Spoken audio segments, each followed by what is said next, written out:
नमस्कार, स्वागत है आपका इस चैनल पर। मैं इस वीडियो में अपने एक व्यूअर के सवालों का जवाब देने जा रहा हूं। उस वीडियो का लिंक मैं आपको डिस्क्रिप्शन में दे दूंगा जिस वीडियो के कमेंट में ये सवाल पूछे गए हैं। सबसे पहला सवाल, ये कैसे डिसाइड होता है कि कहां से रूट बनाना है? कोई ट्रेन किस रूट से होकर जाएगी, किस लाइन से होकर जाएगी, कहां से कट जाएगी? तो इसका जवाब है लोकल पब्लिक की डिमांड, एमएलए एमपी के द्वारा भेजा हुआ प्रस्ताव। टिकट की बिक्री, स्टेशनों पर पूछताछ केंद्रों में पूछे जाने वाले सवाल, जगह की भौगोलिक स्थिति यानी पहाड़, नदियाँ, ये सब, नज़दीकी शहर या रेलवे स्टेशन। इन्हीं सभी चीज़ों को ध्यान में रखकर रेलवे ट्रैक बिछाकर रूट बनाने और उस रूट पर ट्रेन चलाने का फैसला लेती है। ये है इंडियन रेलवे का रूट मैप, जिसे आप सर्च करके देख सकते हैं। अगला सवाल, ये कैसे डिसाइड होता है कि दिल्ली की तरफ जाने वाली ट्रेन कटिहार से होकर जाएगी? इसका जवाब है कि जितने भी रूट बिछाए गए हैं उनमें से कटिहार होकर जाने वाला रूट ही सबसे शॉर्ट और सीधा है। और असम, अरुणाचल प्रदेश राज्यों से आने वाली ट्रेनें गुवाहाटी, जलपाईगुड़ी, बरसोई, मुकुरिया जंक्शन होते हुए कटिहार आती है और फिर कटिहार से आगे खगड़िया जंक्शन, बेगूसराय, बरौनी होते हुए आगे की तरफ जाती है। और इसी रूट पर रेलवे को बिहार से अरुणाचल प्रदेश, असम के बीच यात्रा करने वाले यात्रियों की अच्छी खासी संख्या मिलती है। और इसके अलावा कोई भी अल्टरनेट रूट अभी बना नहीं है, इसीलिए रेलवे इस रूट से ट्रेनें चलाती है। अगला सवाल, पूर्णिया से दिल्ली के लिए कोई ट्रेन क्यों नहीं है? तो पूर्णिया से होकर जाने वाली एक ट्रेन है जोगवानी आनंद विहार सीमांचल एक्सप्रेस, जो पूर्णिया होकर कटिहार आती है और फिर आगे की तरफ जाती है। किसी भी ट्रेन का रूट या उस रूट पर पड़ने वाले स्टेशनों के बारे में जानने के लिए आप कोई भी train running status app download कर सकते हैं या फिर रेलवे का official website national train enquiry पर भी देख सकते हैं। अगला सवाल, बिहार से बंगाल जाने के लिए कितने रूट हैं? तो सबसे पहला रूट है कटिहार बरसोई किशनगंज जलपाईगुड़ी लाइन। दूसरा कटिहार मालदा टाउन लाइन। तीसरा साहिबगंज फरक्का लाइन। चौथा कटिहार बरसोई राधिकापुर लाइन। किऊल झाझा जसीडीह आसनसोल लाइन। यही सब रूट हैं कुछ बिहार से बंगाल जाने के लिए। बाकी आप बिहार से बंगाल के बीच चलने वाली ट्रेनों के रूट पर पड़ने वाले स्टेशनों को इस मैप पर लोकेट करके जान सकते हैं। कुछ और बातें बता दूं, जैसे आप ये रेड कलर की लाइन देख रहे हैं, मतलब वो लाइन बनाने का प्लान बनाया गया है मगर अभी उस पर कंस्ट्रक्शन शुरू नहीं हुआ है। उसके बाद अगला देखिए, इस तरह की लाइनें दिख रही हैं, मतलब ये सिंगल इलेक्ट्रीफाइड लाइन है। जिस भी लाइन के बारे में जानना हो उस लाइन पर पड़ने वाले स्टेशनों पर क्लिक करके आप देख सकते हो कि वो सिंगल इलेक्ट्रीफाइड लाइन है या डबल लाइन है या फिर कंस्ट्रक्शन हो रहा है। इस तरह की लाइनों का मतलब है कि डबल इलेक्ट्रीफाइड लाइन है। अगला सवाल, कितने मेन लाइन्स हैं और वो कौन कौन से हैं? तो इंडियन रेलवे में 6 मेन लाइन्स हैं जिन्हें बनाया गया है महानगरों को जोड़ने के लिए, यानी दिल्ली, मुंबई, कोलकाता, चेन्नई को जोड़ने के लिए। तो कोलकाता का सबसे बड़ा स्टेशन है हावड़ा जंक्शन। तो हावड़ा जंक्शन से शुरू होने वाली लाइन को आप देखिए, ये रहा हावड़ा जंक्शन। यहाँ से 2 रूट निकली है, एक बाईं तरफ जो मुंबई की तरफ जाती है खड़गपुर होते हुए, और ऊपर की तरफ जो आसनसोल होते हुए दिल्ली की तरफ जाती है। और इन दोनों लाइनों के बीच एक बाईपास लाइन बनाई गई है जो इन दोनों लाइनों को जोड़ती है। तो अब ऊपर की तरफ बढ़ते हैं दिल्ली वाले रूट की तरफ। तो आप ये देख सकते हैं बाली के पास से ये रूट मुड़कर दनकुनी होते हुए आगे की तरफ निकला है, जो बर्धमान होते हुए आसनसोल की तरफ जा रहा है। ये आया दुर्गापुर, अंदल, आसनसोल। आसनसोल से थोड़ा आगे बढ़ें तो सीतारामपुर जंक्शन आप देख पा रहे हैं, यहाँ से ये लाइन 2 भागों में बट गई है। और यहाँ पर भी बाईपास लाइन देख पा रहे होंगे ताकि ट्रेन बिना इंजन बदले इन दोनों लाइनों के बीच जा सके। ऊपर की तरफ बढ़ें तो ये हावड़ा दिल्ली मेन लाइन है जो जसीडीह, झाझा, पटना, बक्सर होते हुए दीनदयाल उपाध्याय जंक्शन तक जाती है। एक और बात बता दूं कि मेन लाइंस को ही ग्रैंड कॉर्ड लाइंस बोलते हैं, लेकिन Howrah Delhi grand chord line ही एक ऐसा लाइन है जिसका सीतारामपुर जंक्शन से पंडित दीनदयाल उपाध्याय जंक्शन का सेक्शन जो है मेन लाइन नहीं कहलाता। बाकी सभी main lines grand chord lines कहलाते हैं। और ये grand chord line Sitarampur junction से निकलने के बाद धनबाद, नेताजी सुभाष चंद्र बोस जंक्शन, कोडरमा, गया होते हुए दीनदयाल उपाध्याय जंक्शन तक जाता है और वहाँ से फिर मिलकर एक हो जाता है और फिर नीचे की तरफ जो आप आते हुए देख रहे हैं और यहीं से एक होकर आगे निकल जाता है प्रयागराज, कानपुर, इटावा, अलीगढ़, टुंडला, गाज़ियाबाद होते हुए दिल्ली तक। अगर समझ में आ रहा हो तो बहुत अच्छा, अगर नहीं समझ में आ रहा है तो आप हावड़ा दिल्ली राजधानी वाया पटना का रूट मैप देख सकते हैं, जो मेल लाइन से होकर हफ्ते में एक दिन हावड़ा से दिल्ली जाती है।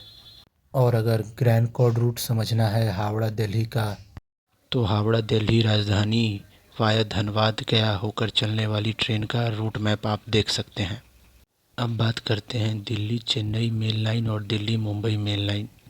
तो दिल्ली की तरफ से आने वाली आप ये लाइन देख पा रहे होंगे जो मथुरा जंक्शन तक आई है और मथुरा जंक्शन से दोनों ही लाइनें अलग हो जाती हैं। मथुरा जंक्शन से मुंबई की तरफ जाना हो तो ये वाली लाइन और मथुरा जंक्शन से चेन्नई की तरफ जाना हो तो ये वाली लाइन। तो दिल्ली से मुंबई जाने वाली लाइन को पहले देखते हैं। तो आप ये देख रहे हैं जो मथुरा जंक्शन से बढ़े तो भरतपुर, आगे जाएंगे सवाई माधोपुर, कोटा, नागदा,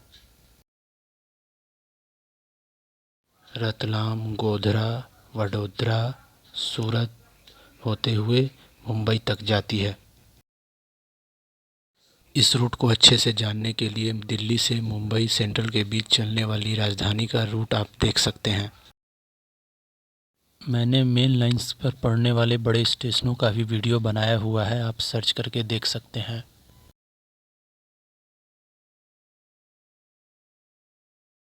अब बात करते हैं दिल्ली चेन्नई मेल लाइन के बारे में। तो मथुरा तक तो ये रूट सेम ही है। मथुरा से आगे बढ़ें तो आगरा कैंट होते हुए ग्वालियर, ग्वालियर से आगे बढ़ें तो झांसी, ललितपुर, भोपाल, इटारसी होते हुए रूट नागपुर तक जाता है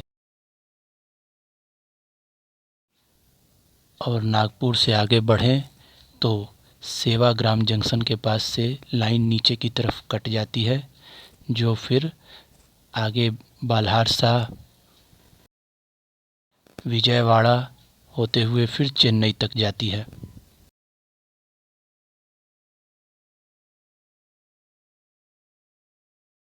नागपुर में हावड़ा मुंबई लाइन और दिल्ली चेन्नई लाइन आपस में मिलती है और फिर सेवाग्राम जंक्शन से दिल्ली चेन्नई लाइन अलग हो जाती है।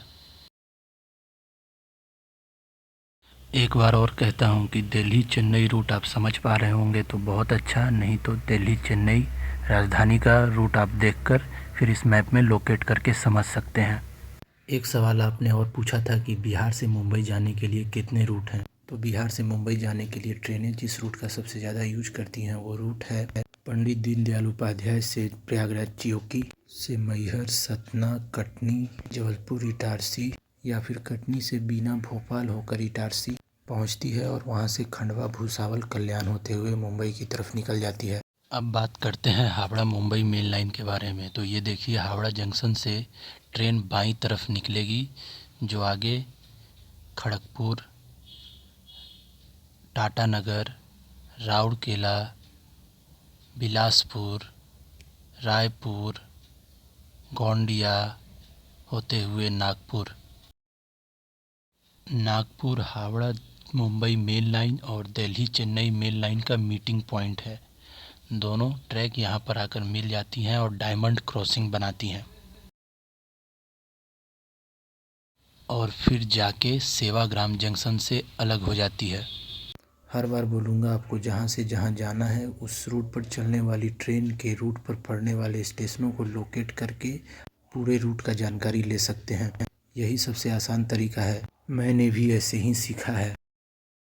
नागपुर से आगे वर्धा, अकोला, भुसावल, कल्याण होते हुए मुंबई सेंट्रल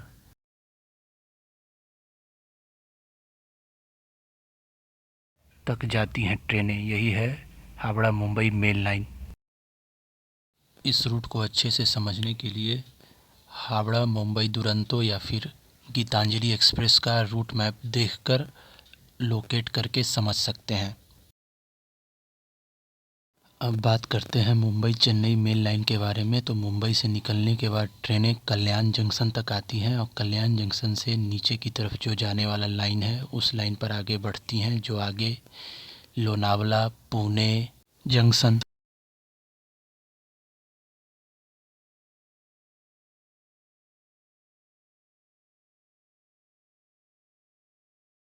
दौंद जंक्शन,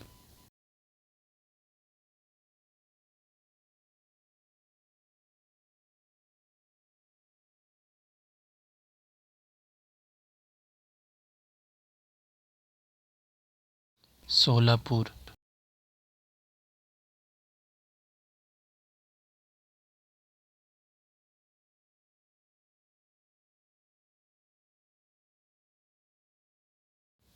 वाडी,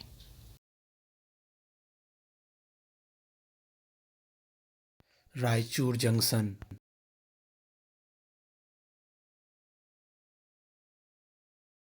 गुंतकाल जंक्शन,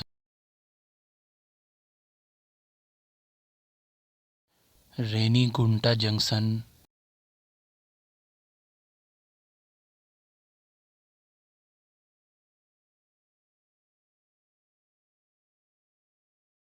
और फिर अरकोनम जंक्शन होते हुए चेन्नई सेंट्रल तक जाती हैं ट्रेनें। इस रूट को अच्छे से समझने के लिए मुंबई चेन्नई मेल का रूट सर्च करके और उन पर पड़ने वाले स्टेशनों को लोकेट करके समझ सकते हैं। अब चेन्नई हावड़ा मेल लाइन। तो चेन्नई से निकलने के बाद ट्रेनें नीलोर होते हुए विजयवाड़ा, राजामुंद्री, विशाखापट्टनम, भुवनेश्वर, कटक, बालासोर, खड़गपुर होते हुए हावड़ा तक जाती हैं। इस रूट को अच्छे से समझने के लिए आप हावड़ा चेन्नई मेल ट्रेन के रूट पर पड़ने वाले स्टेशनों को इस मैप पर लोकेट करके देख सकते हैं। ये थे सभी मेल लाइंस जिसे मैंने समझा दिया अच्छे से डिटेल में। बाकी और अच्छे से समझने के लिए आपको इस मैप पर आना पड़ेगा। इंडियन रेलवे मैप नाम है इसका। इन सब के अलावा कुछ और बातें, जैसे जहाँ 3 या 3 से अधिक रूटें निकलती हैं वो स्टेशन जंक्शन कहलाता है। कोई भी स्टेशन या रूट किसी डिवीज़न के अंदर आता है और एक जोन के अंदर 3 या 3 से अधिक डिवीज़न होते हैं। और भारत में 19 रेलवे जोन्स हैं। देखने के लिए धन्यवाद। कृपया सब्सक्राइब कर लें।